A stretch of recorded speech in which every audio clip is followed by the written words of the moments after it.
My name is Lila, and I just graduated from high school. I live, or should I say lived, with my parents, Sarah and David Mitchell, in a modest two-story house in Pennsylvania. There's also my older brother Jake, though he moved out a few years ago to a nearby city. He's 25 now, 7 years older than me, and has always been the golden child of our family. Growing up, I watched how my parents bent over backwards to give Jake everything he wanted. If he showed even the slightest interest in something, they'd jump at the chance to support him. Hockey? They bought him the most expensive gear. Drawing? The finest art supplies. Skateboarding? A custom-made board. It didn't matter that he'd get bored after a few months and move on to the next thing, they were always ready to fund his next adventure. I remember this one Christmas that really stuck with me. Jake's birthday is a week before Christmas, and that year, when he turned 16, my parents bought him this super expensive gaming computer he'd been talking about nonstop. Must have cost them a fortune. Come Christmas morning, all I got was a card saying Merry Christmas. They said they'd run out of money. That's pretty much how it always went. Jake's birthdays were these huge celebrations with awesome presents, and I'd get whatever was left over at Christmas, if anything at all. My parents never really bothered with my birthdays. A small cake, maybe a new shirt or some school supplies, that was about it. No parties, no celebrations, nothing special.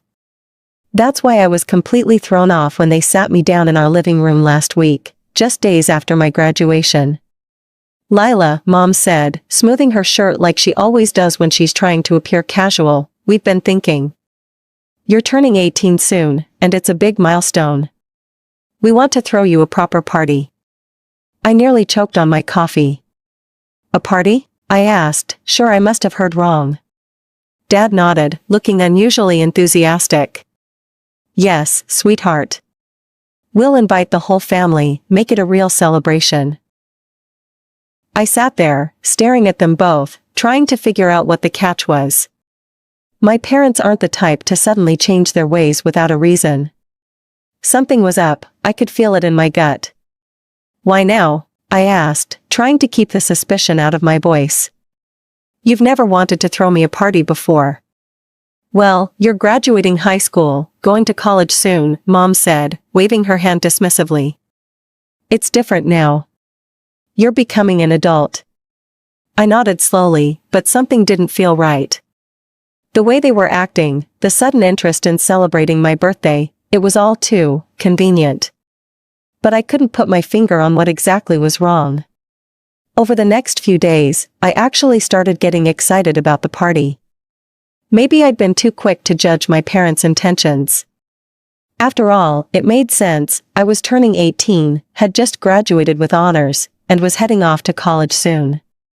Perhaps they'd finally realized that I deserved some recognition too. I kept catching Mom on the phone, talking in hushed tones about party arrangements. She was ordering a fancy cake from the local bakery, planning out decorations, and putting together a guest list. Dad seemed unusually invested too, cleaning up the backyard and fixing that wobbly patio furniture he'd been ignoring for months. Do you need any help? I offered one afternoon, finding Mom in the kitchen surrounded by party planning notes. She jumped slightly, quickly shuffling some papers together. No, sweetie. We want this to be a surprise. Just focus on enjoying your special day. I shrugged and grabbed an apple from the fruit bowl. Okay, if you're sure. By the way, is Jake coming? Of course he is, Mom replied, but something in her voice sounded off. He wouldn't miss his little sister's big day. I wanted to believe her, but Jake hadn't returned any of my texts in the past week. Typical Jake, really, always too busy with his own life to care about anyone else's.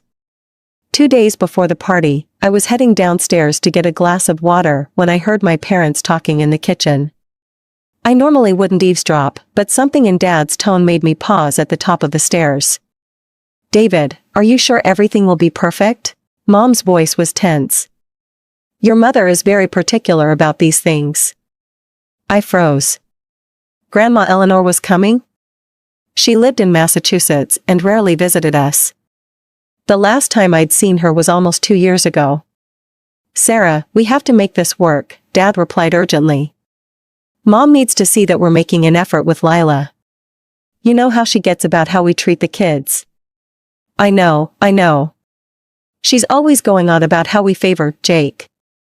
And we can't afford to upset her right now. That money she gave us last year is the only thing keeping us afloat. If she decides to stop helping us. Their voices dropped lower, but I'd heard enough. Everything suddenly made sense, the sudden interest in my birthday, the elaborate party plans, all of it. This wasn't about me at all. This was about impressing Grandma Eleanor. I slid down to sit on the top step, my throat tight with disappointment. Grandma Eleanor had always been different from my parents. She saw through Jake's charm and actually paid attention to me. Every time she visited, she'd point out how unfairly my parents treated me compared to Jake. And I knew she was wealthy. She lived in this beautiful historic house in Massachusetts and had helped my parents financially several times over the years. The pieces all fell into place. My parents weren't throwing this party to celebrate my achievements or to make up for years of neglect. They were doing it to put on a show for Grandma Eleanor, to convince her they were good parents who treated both their children equally. They were trying to secure their financial lifeline. The morning of my birthday, I woke up to the sound of voices and my mother's overly cheerful tone floating up from outside. I peered through my bedroom window and my heart leaped. There was Grandma Eleanor, climbing out of her practical Toyota Camry. I threw on some clothes and rushed downstairs, nearly colliding with Dad in the hallway. The moment she saw me, Grandma Eleanor's face lit up with genuine warmth, something I hadn't seen much of in our house lately. She opened her arms wide, and I practically ran into them.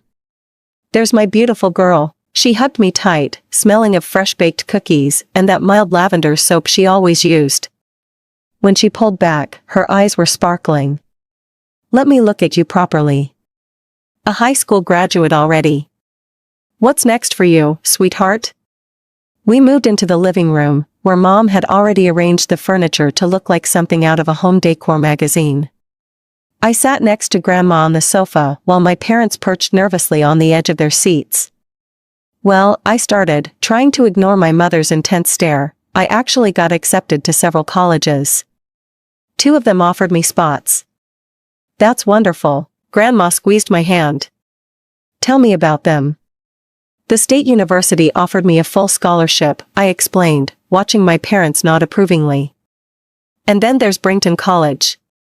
I hesitated, knowing my parents thought this option was off the table. It's a really prestigious private school, but the tuition is about $25,000 a year. Grandma Eleanor nodded thoughtfully, a small smile playing at her lips. She didn't say anything, but something in her expression made me wonder if she was already forming plans of her own. The doorbell started ringing as guests arrived, first Aunt Marie and Uncle Bob, then my cousins, followed by some family friends. Mom rushed around, playing the perfect hostess, while Dad manned the grill in the backyard. But there was one person notably absent, Jake. I tried calling him 3 times, but each time it went straight to voicemail. I asked my mom about him, and she replied he was busy with his auto parts company, but would definitely find time to congratulate me later. The party was in full swing by mid-afternoon. The backyard was filled with the chatter of relatives, family friends, and the smell of grilled food. I tried to enjoy myself, but I couldn't shake the weird vibe coming from my parents.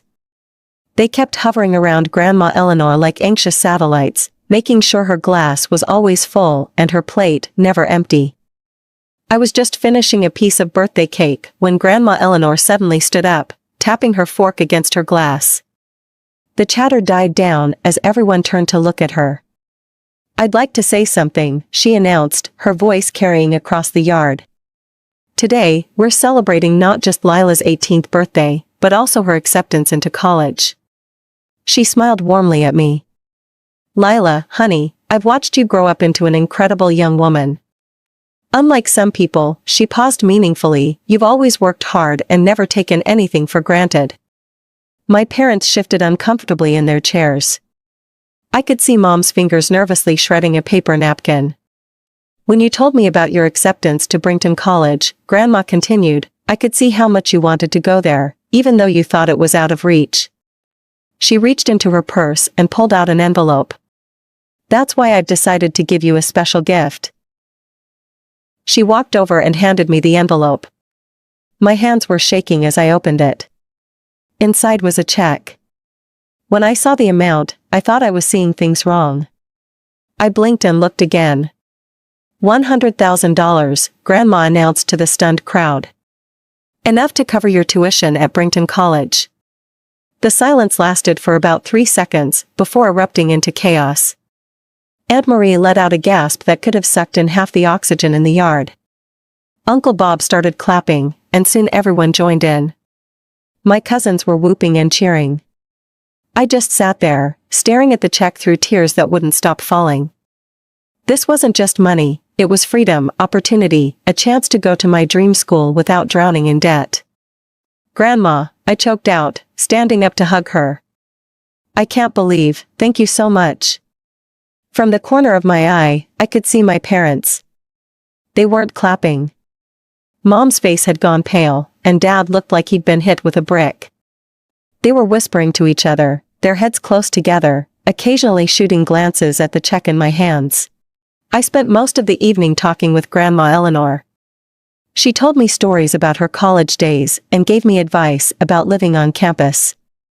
It felt like the first time someone in my family was actually excited about my future. The guests gradually filtered out as evening fell, leaving behind empty plates and half-full cups. Grandma Eleanor decided to spend the night, saying she was too tired to drive home. I helped her set up in our guest room, grateful for a few more hours with her. The next morning, after a quick breakfast, Grandma hugged me tight and headed home, promising to call soon to help me plan for college. I watched her car disappear down the street, still hardly believing what had happened. It wasn't until that evening that Jake finally showed up. He walked in without knocking, looking like he'd been sucking on lemons.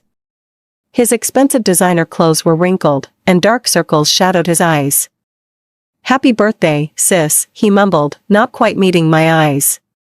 No hug, no card, not even a token gift. He headed straight for the kitchen where our parents were, leaving me standing in the hallway. That evening, the atmosphere at the dinner table was so thick you could cut it with a knife. Jake sat across from me, slouched in his chair and playing with his phone. Dad cleared his throat several times before finally speaking. Lila, honey, we need to have a serious family discussion, he began, setting down his fork. Your brother's been going through a difficult time. His auto parts business, well, things haven't been going as planned. Jake suddenly looked up from his phone, his face drawn. The banks are breathing down my neck, he muttered. I took out some loans to expand the business, but the market crashed, and now they want their money back. I couldn't help but scoff. Really? Because your Instagram shows you vacationing in Hawaii, just last month. With different girls in every photo, by the way. Stay out of my social media, Jake snapped, his face reddening. That's none of your business. Calm down, both of you, Dad interrupted. Lila, this is serious. Your brother could lose everything. I pushed my plate away, my appetite gone. What does any of this have to do with me? Mom and Dad exchanged one of their loaded looks, the kind that made it clear they'd rehearsed this conversation. Well, sweetheart, Mom said, her voice honey-sweet, family always helps family. That's what we've always taught you, right? My blood ran cold as I started to understand where this was going. We think, Dad continued, that the money Grandma gave you could really help Jake out of this situation. I stared at them in disbelief. You want me to give Jake my college money? It makes perfect sense, Jake chimed in, suddenly animated. My business is established. It's more important than some college degree you might not even use. That money is for my education, I protested, my voice rising. Grandma gave it to me specifically for Brington. You got a full ride to state, Mom countered. You can still go to college. But Jake needs this money now. No, the word came out firm and clear. That money is mine. Grandma gave it to me. The change in their faces was instant. Dad exploded out of his chair, his hand clamping around my wrist like a vice. He yanked me away from the table, ignoring my cry of pain. "You'll go to your room right now," he snarled, dragging me toward the stairs. "And you'll stay there until you come to your senses. Don't even think about calling your grandmother. If you breathe a word of this to her, you're out of this house forever. Do you understand me? We'll disown you." I lay in bed that night, listening to the sounds of the house settling. My wrist still ached where Dad had grabbed me. Around midnight, I heard my parents and Jake talking in low, angry voices downstairs, but I couldn't make out the words. Eventually, the house fell silent. By 5 in the morning, I'd made up my mind. I pulled my backpack from under the bed and started packing.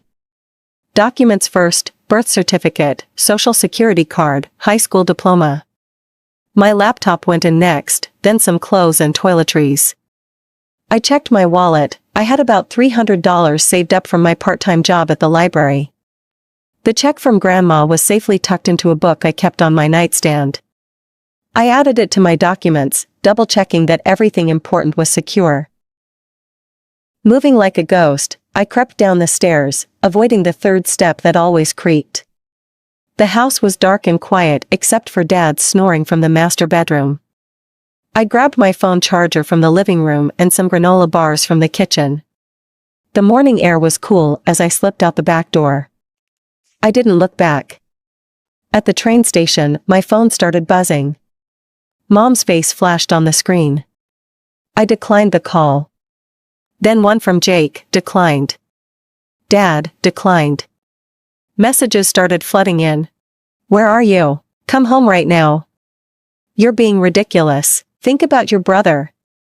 If you don't come back immediately, you'll regret it." I turned off notifications and bought a ticket to Massachusetts. The train wouldn't leave for another hour, so I sat in the station's cafe, my backpack clutched tight against my chest, jumping at every sound. It was late afternoon when I finally reached Grandma Eleanor's house. She opened the door and her eyes went wide with surprise. "Lila, what on earth?" She ushered me inside. "Your father called me this morning. He said you'd run off with some boy, that you were planning to waste the college money on parties and—" "That's a lie." The words burst out of me. "They wanted me to give the money to Jake. His business is failing, and they tried to force me to give him my college fund. When I refused, Dad—" I touched my wrist where the bruises were forming. "They locked me in my room and threatened to disown me if I told you." Grandma's face went from concerned to thunderous. Without a word, she pulled out her phone and dialed Dad's number, putting it on speaker. "David? Yes, Lila's here." "Oh, thank God," Dad's voice crackled through the speaker. "Mom, she's been acting out, making up stories." "Save it," Grandma cut him off. "She told me everything. About Jake's failing business, about you trying to steal her college fund, about you threatening her." "Mom, she's lying. She's just being dramatic." I said save it. Grandma's voice could have frozen fire. "I've watched for years as you favored Jake, as you spoiled him rotten while neglecting Lila. I've helped you financially time and time again, hoping you'd change. Well, I'm done. From this moment, you can consider my financial support ended. And I'll be calling my lawyer tomorrow to update my will. You and Jake won't be seeing a penny." She hung up, then turned to me, her face softening. "You'll stay here with me until college starts," she said firmly. "And don't worry about a thing." Living with Grandma Eleanor was like stepping into a different world. Every morning, I'd wake up to the smell of coffee and whatever she was baking. Her specialty was apple pie, but she made amazing blueberry muffins too. I helped around the house, doing the cleaning and laundry. It wasn't because she asked me to, I wanted to contribute somehow. We fell into an easy rhythm together, sharing meals, watching old movies, and talking about everything and nothing. My phone kept buzzing with messages and calls. Mom, Dad, and Jake tried every platform they could think of: phone calls, texts, Facebook, Instagram, even LinkedIn. Their messages ranged from guilt-tripping to angry to manipulative. I ignored them all. The summer passed quietly. Finally, August arrived, and it was time for me to start at Brington. Grandma helped me move into my dorm room, making my bed with fresh sheets and arranging my things just so. My roommate, Sarah, seemed nice, and for the first time in my life, I felt truly excited about my future.